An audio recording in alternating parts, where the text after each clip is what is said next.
The following is a Comfortably Zoned Radio Network production. We are back.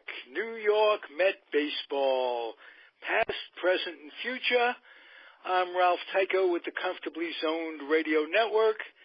The co-hosts are Marty Rose and Robert Cole. Robert is here. Hello, sir. How are you today, Ralph?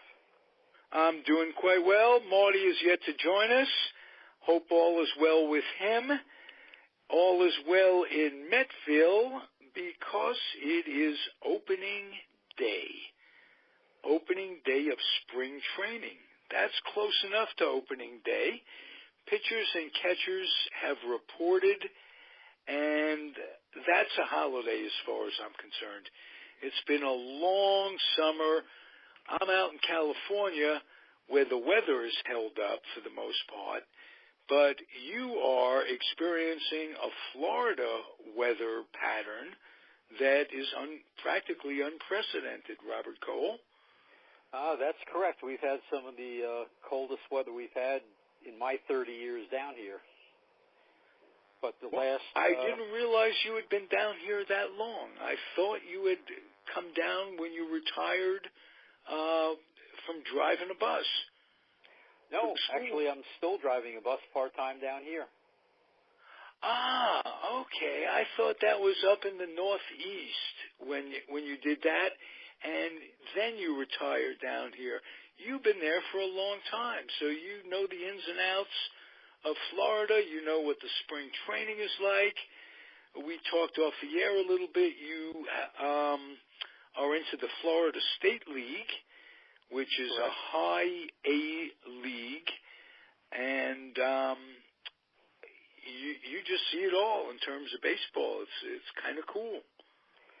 Yeah, down here, baseball never really goes away. I mean, there's amateur baseball almost all year round. I umpired high school baseball until a couple of years ago. I did it for 25 years, and we really never had a down season. Whoa. Yet this year, the weather would have precluded you from umpiring. Ball did not go on for a while, I'm sure. How cold is it as we speak? Oh, as we speak, it is currently 74 degrees. Okay. So it's more like Northern California weather than like Florida weather. You're used to hot and humid and rains at 3 o'clock. Am I correct? Well, that's the summer pattern. Generally, this time of the year, during the day, we'll go 75 to 80. And at night, it'll cool off into the 60s. But summer comes quickly. I mean, by the end of March, beginning of April, we're starting to get into the 90s sometimes. All right. So you're warming up in the last few days. Is that there's no more real cold spell anymore? Not that we're anticipating, and I'm sure the teams that are down here training appreciate that because they got started today under almost perfect conditions. Oh, good. And as you said, you're between really close to 3 major league teams. You're close to the Phillies, you're close to the Blue Jays, and one other, if I remember correctly. And the Yankees, yeah. So you're on top of things. Let's talk a little Mets. You're far from Port St.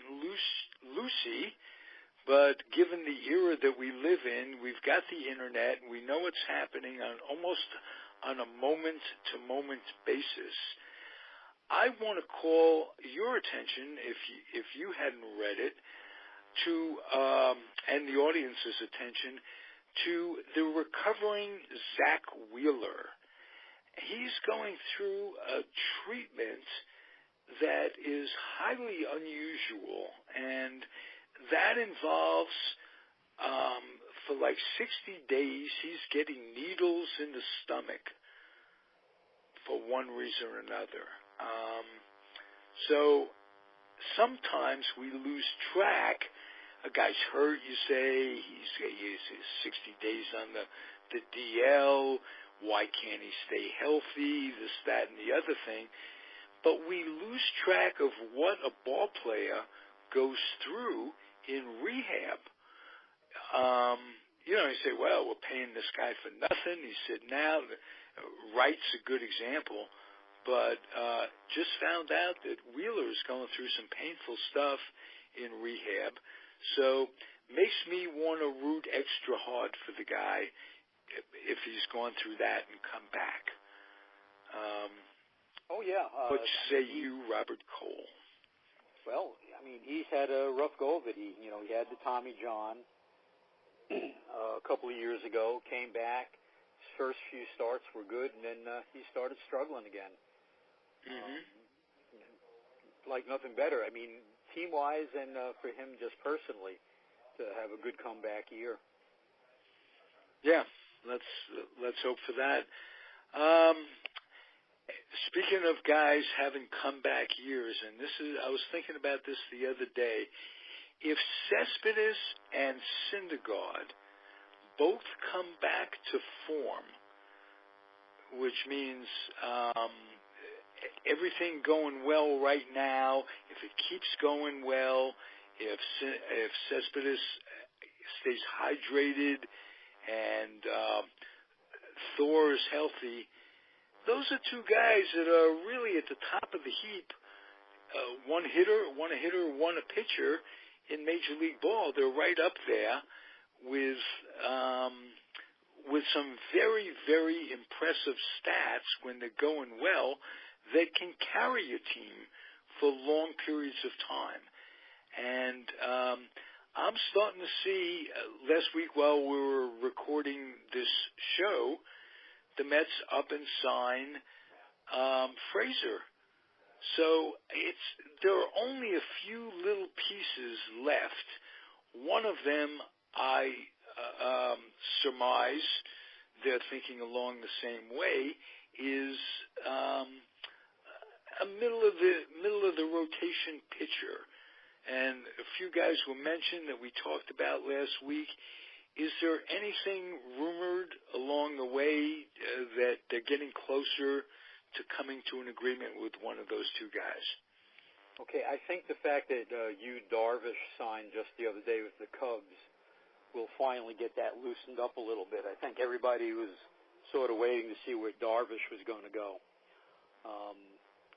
The Mets have mostly been linked to either Alex Cobb or Lance Lynn, from what I had been hearing, and nothing has happened on that front yet, although now that pitchers and catchers reported today, I got to believe those guys that haven't signed yet are really getting the itch.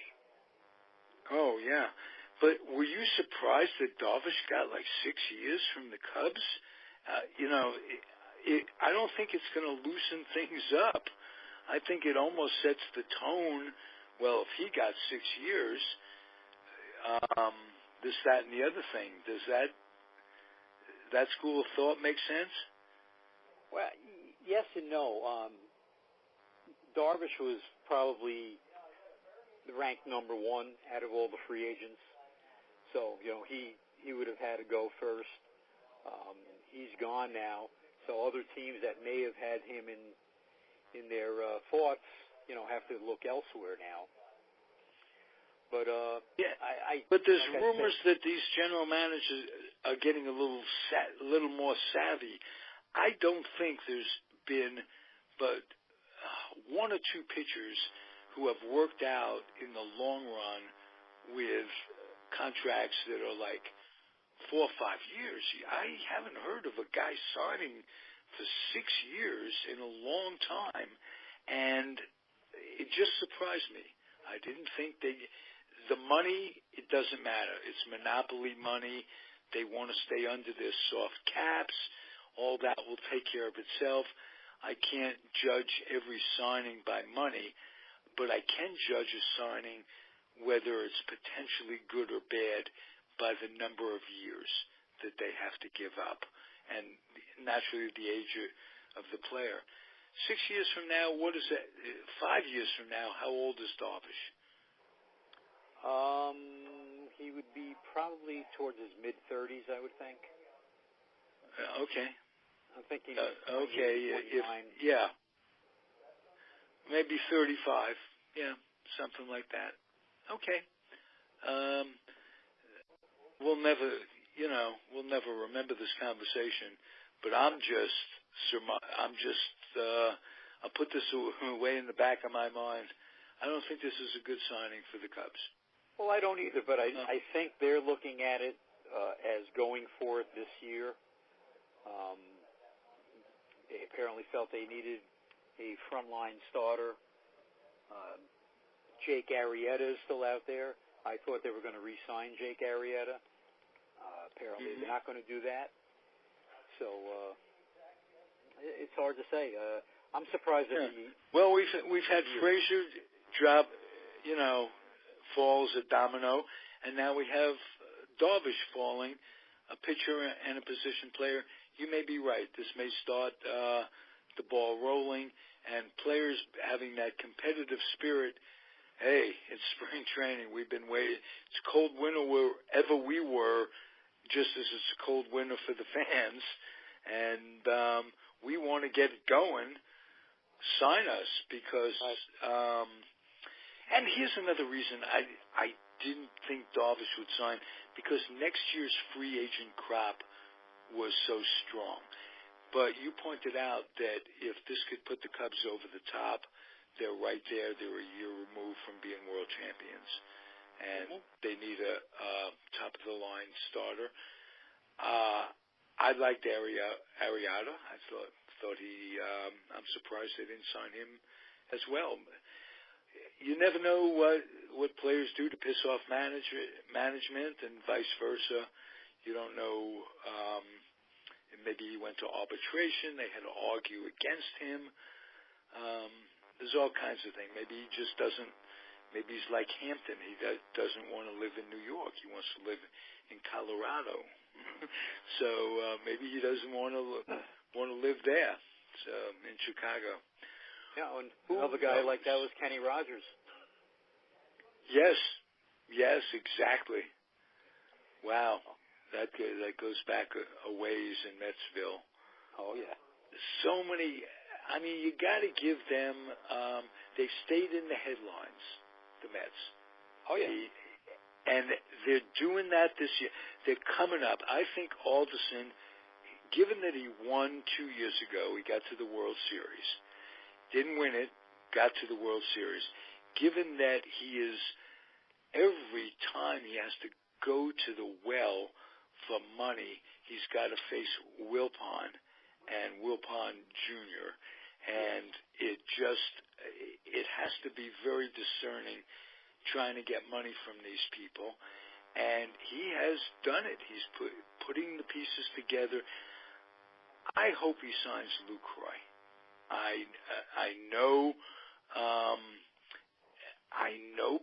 in the bottom of my heart, I don't think Pilecki and D'Arnaud can do the job. I think they are good backup catchers at best. D'Arnaud can't throw. There's no question about that. And he's fragile. He'll be hurt in the first third of the season. So if they're this close, they've got true depth in the infield now. They have Flores and Reyes. They got Gonzalez. And Bruce was re-signed, and Conforto can rehab when he does, because I think center field is in pretty good hands with Nemo and Lagares. And again, Cespedes staying healthy, being hydrated. It's spring. It's the first day of spring training. I can dream. I think they're putting it together. Well, actually, Ralph, between last week's show and this week's show, the team is remarkably stronger, just with that one move. Well, exactly. Frazier for third. It builds infield depth. Yep. it makes them much more flexible because Cabrera can go out. I think Cabrera's better second baseman than Flores defensively for sure. Oh yeah. And you also he up and surprised us a couple of years ago by being a much better player, much more range, much steadier than I thought he was going to be, and a number of people thought he was going to be. I think he'll do well at second base, and I think they'll be fine there. But again, you got to be strong up the middle, and it all starts with catching. Double play combination is in order. Ironically, without Conforto, they are defensively stronger. Yeah. Right. And if Lagares can come back, and I think for a while they even had him batting ninth when they, as a second leadoff man right. when he was healthy. He did win a Gold Glove. Might not have been golden, but at least he didn't put it in the shower, which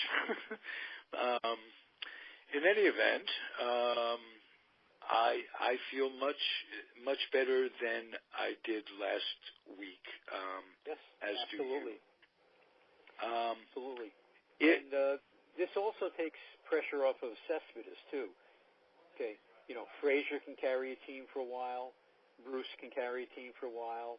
If Gonzalez is anywhere like he ever was, he can carry. If all that comes together and they stay healthy, they went from a team that depends on pitching to a team that can roll with the punches if the pitching staff falters a little bit. And what they do need is either Matz or Wheeler to come up,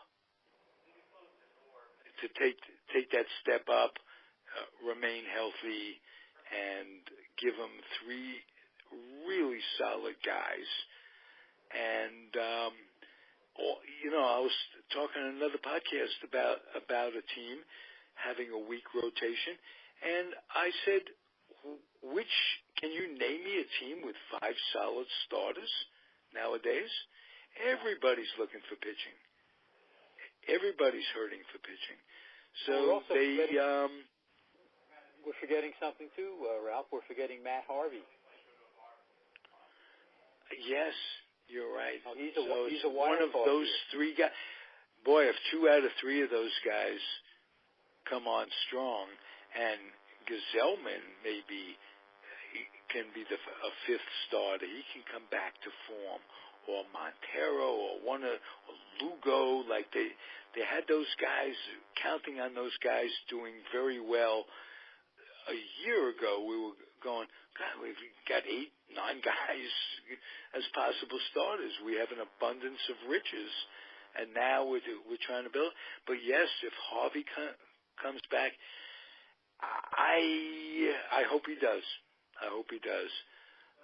He's not the first person I'm rooting for on that pitching staff, but you root for the team, and whoever helps you.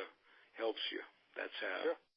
But if one of those 3 guys can step up to the number 3 behind DeGrom and Syndergaard, then you're back to having a really, really good dominant starting staff again.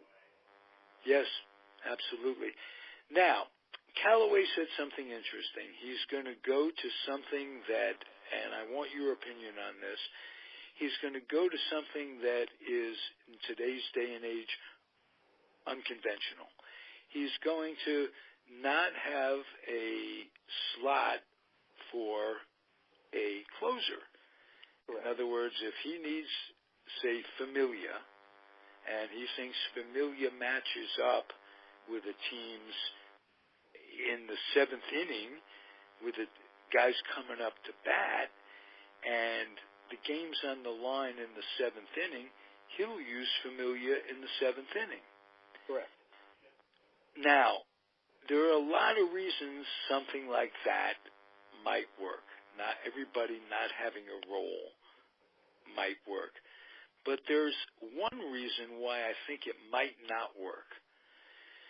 The closers are used to going to the bargaining table with their agent in tow and asking for big bucks because they've got big saves. Now, they may have 35 saves, and they could have been more effective for the team if they were used differently. They wouldn't have as many saves. They wouldn't have the motivation financially. And whatever it is, money, you got to follow the money in today's game. And if you got an agent telling you that, hey, you got a demand, you're a closer, and if you close, you get these saves, we're going to make X number of dollars. What he doesn't say is he's going to make X number of dollars too. Right. He's going to, maybe he does say it, implies it with the we, but you can have a disgruntled kid right there who says, well, I've been babied, I can't get the adrenaline going until the save is on the line. So that could come back and bite him. Or I wonder if he's just trying to light a fire under Familia by saying that and having Familia force the issue. Like, look, I close and I never, I'm back to form like he used to be, where he rarely blew a save. So. Yeah, well, but you also have to look at the fact that, he was injured last year, came back for a couple of, spot token appearances near the end of the year, so you really don't know whether he's going to be back to full form. Plus, you have two other guys, A.J. Ramos and Anthony Swarzak, who have both been closers in the past. The two of them are rated very highly as far as relief pitchers go. Ramos's rank was 25th and Swarzak's was 21st out of all relief pitchers in the National League last year. And Familia, because of his injuries, was ranked 154th. So you have three solid guys that you can put in 7th, 8th, and 9th innings and mix and match them. I have no problem with that. It all comes down to what Familia's mindset is. Well, the hardest position to predict, having played fantasy baseball all these many years, is relief pitching. Mm-hmm. What you're going to get from year to year. Like last year, I don't think they got enough out of Reed, or at least they didn't get what was expected out of Reed. I look for him to. Is he still out there? Who's he with now? No, I believe he did sign with somebody. Off the top of my head, I can't remember who, but he did sign with somebody. All right, I think he's going to give them a good year, because the way I look at it now is that relief pitchers will, good year this year, disappoint the next year, good year after that. Never know. I hope they use. I hope they don't have to use the bullpen like they had to use it last year too. They wore the hell out of those guys. Oh yeah. And I'm excited. Anybody coming up that you're thinking about that you're following along the way? For me, it's the kid Nito, the catcher. Maybe it's because we need one so badly, and maybe it's because the guy excelled in the Arizona Fall League, which I think is a league that's very indicative. These guys are playing at a very high level, and if you succeed in that league, both as a manager and as a player, you're on your way. That's how I feel about that. Guys like Dusty Baker managed in that league. I think Francona managed in that league and used it as a stepping stone. So it's a great league, and Nito did well. Anybody that you like in the minors along the way? Well, I think Dominic Smith is going to start the year in the minors. We know about him. Mm-hmm. Like to see him, get a shot. He came. They say he's coming into camp like 15 pounds lighter. Worked on his body, and we'll see what happens with him. Let's see if he forces the issue, because we really don't know what kind of shit. I mean, he was examined by a Mets doctor, so. We know where that is. Right. I hope he makes house calls. Let's put it. He's got to justify his world in some way. Yeah, that was by a Met doctor. But they did revamp their training staff. You got to give them credit for that. Yes, they did. And that had to cost some bucks, because they hired some guy who's an all-purpose trainer. Alderson is at least looking ahead, trying to be progressive, because the world of baseball is changing. Medicine is changing. Training methods are changing.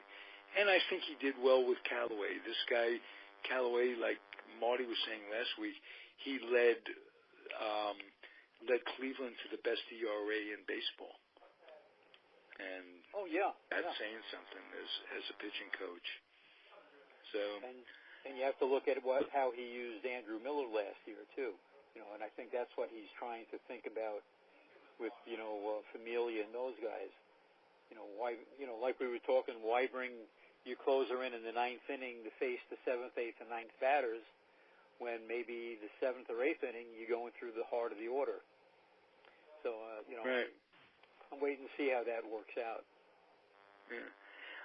One note too, I saw the Frazier press conference. I didn't see it live, but on the internet. He's got a smile in his voice. He's happy to be there. He's a New York kind of guy. So oftentimes you sign a guy, you don't know how he's going to perform in New York. Well, and he showed what nice he could do last year with the Yankees. Track record. Yep. And the Jay Bruce re-signing, I was very excited about that, and not just for his play, but if you remember last year, every time they showed the dugout, after something bad happened and a player made a mistake or something, it was Bruce who was over there talking to him, putting an arm around him, getting him ready to go again. And I think between I don't get to see that. I listen to my games or take in baseball on the radio. I'm a radio freak. I think, for me anyway, it's they paint the picture. I can tell by the tone of the voice when to tune in. I can be doing something else. I love radio, but I do miss just what you're talking about. You get to see the little nuances, the intangible of a guy. He's much better defensively than I thought we were getting. Oh, yeah. And he has as good an arm as Cespedes. He has absolutely. And he hustles. I liked him a lot, and I'm glad they re-signed him. So, like you say, in a month they put it together where we can be proud to be Met fans going in, where we're not, we're competing. To me, a proud team competes every year. St. Louis, a proud team. Why? Because they seem to be in contention all the time. And I got to give Alderson one hell of a lot of credit.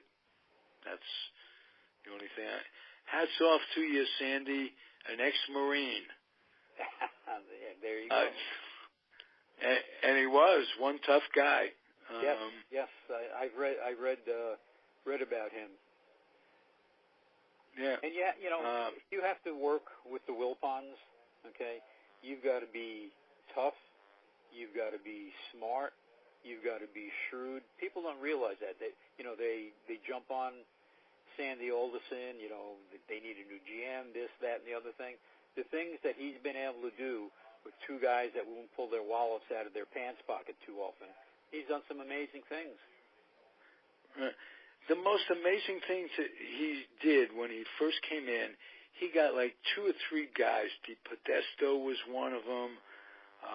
Dickie Scott, guys that were proven baseball men. Right. And for scouts, I thought Dickie Scott was a terrific bench coach.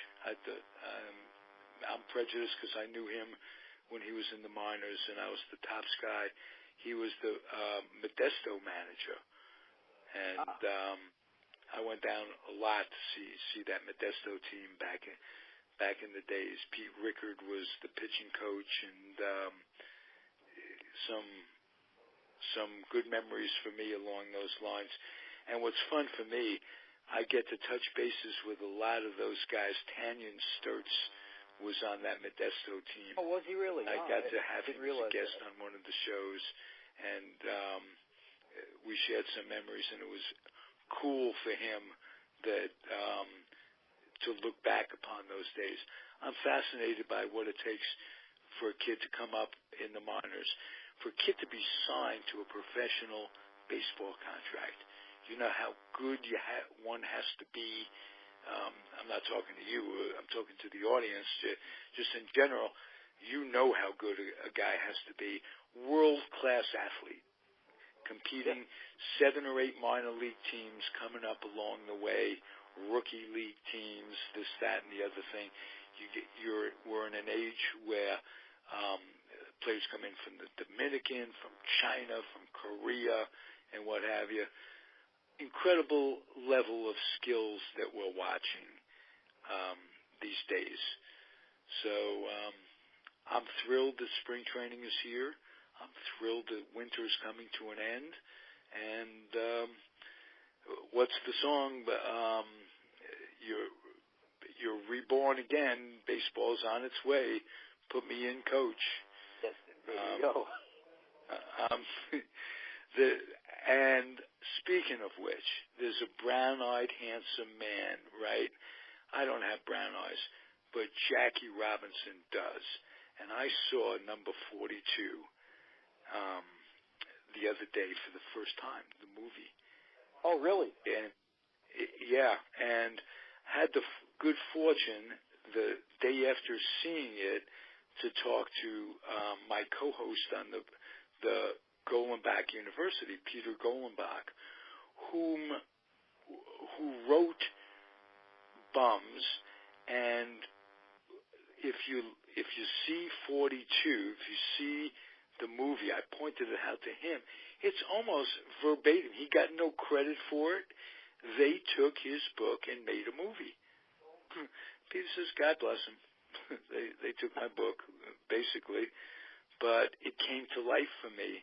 And the travails that Jackie and Rachel had to go through just to get to spring training, and what they put up with, and to see the expressions on the faces of both the aggressors, the haters like Chapman, and those that felt for Jackie, let alone what Jackie and Rachel went through, and the actors that portrayed them were terrific.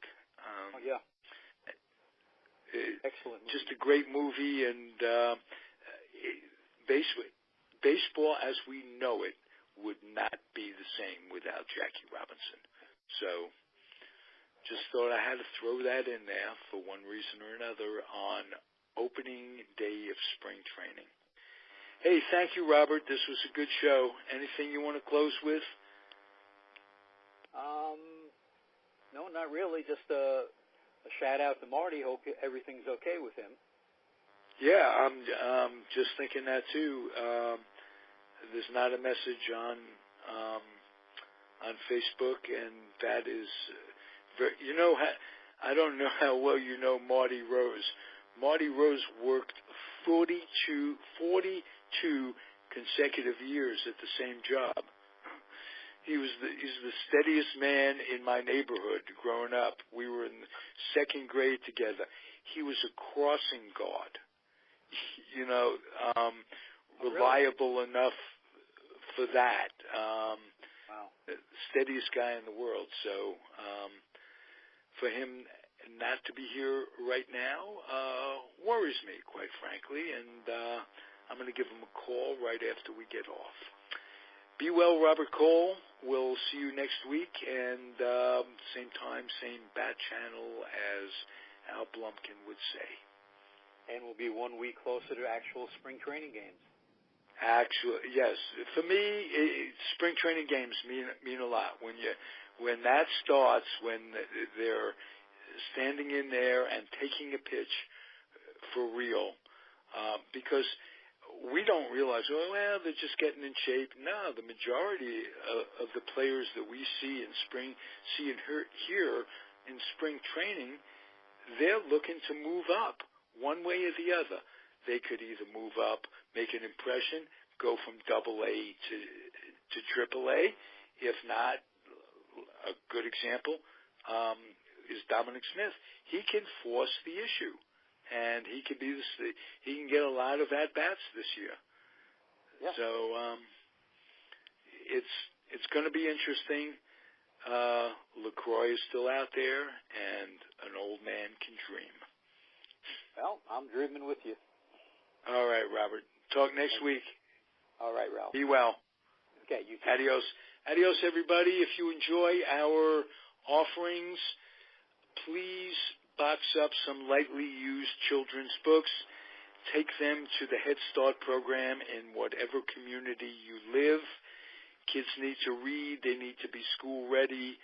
They need to develop a passion, and they need to get their nose out of the games and the devices and read a good book. So it would help the community. It would help our future if you make our children strong. Adios, everybody. Be well. We'll be back next week. Go Mets. Bye.